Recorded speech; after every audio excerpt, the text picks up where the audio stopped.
ఎంత ప్రయత్నించినా ఎందుకు మనసుకు శాంతి దొరకడం లేదు? డబ్బు ఉంది, సంబంధాలు ఉన్నాయి, సౌకర్యాలు ఉన్నాయి. అయినా లోపల ఏదో ఖాళీ, ఏదో అసంతృప్తి. ఈ ప్రశ్నకు సమాధానం బయట లేదు. ఈ సమాధానం మనలోనే ఉంది. మనిషి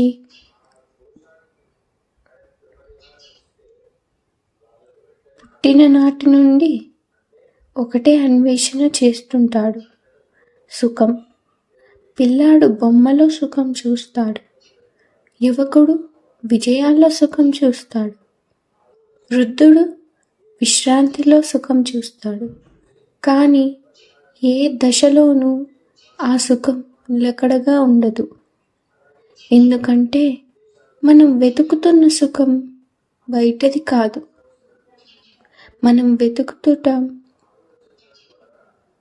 మన వెతుకుట తప్పు దిశలో ఉంది. నది సముద్రాన్ని చేరాలని తపన పడినట్టే మన ఆత్మ కూడా తన మూలాన్ని చేరాలని తపన పడుతుంది.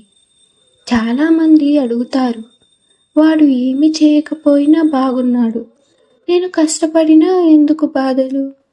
దీనికి ఒక్కటే సమాధానం, కర్మ.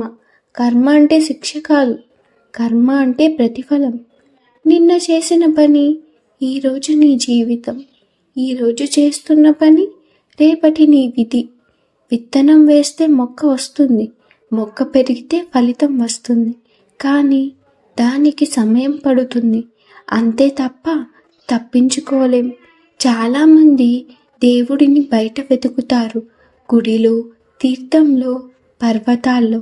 కానీ శాస్త్రం చెబుతుంది, దేవుడు నీలోనే ఉన్నాడు, నీ శ్వాసలో ఉన్నాడు, నీ చైతన్యంలో ఉన్నాడు, నీ అంతరాత్మలో ఉన్నాడు. బయట దేవుడిని చూసే కన్ను లోపల ఆత్మను చూడలేకపోతుంది. నీవు నిశ్శబ్దంగా కూర్చుంటే నీ అంతరంలో ఒక స్వరం వినిపిస్తుంది, అదే దేవుడు. నేను అన్న భావమే మనిషిని బంధిస్తుంది. నేను గొప్ప, నేనే చేస్తున్నాను, నాకే అన్నీ రావాలి. ఈ అహంకారమే మనిషిని దూరం చేస్తోంది శాంతి నుంచి, సంతోషం నుంచి, దైవం నుంచి. చెట్టు ఫలిస్తే తల వంచుతుంది, నది సముద్రంలో కలిస్తే పేరు కోల్పోతుంది. గొప్పవాళ్ళు ఎప్పుడూ వినయంగా ఉంటారు. ఈ ప్రపంచం మనకి చెప్పేది ఎంత అనుభవిస్తే అంత సుఖం, కానీ ఆధ్యాత్మికత చెప్పేది ఎంత విడిచిపెడితే అంత శాంతి. భోగం క్షణిక ఆనందం, త్యాగం శాశ్వత సుఖం.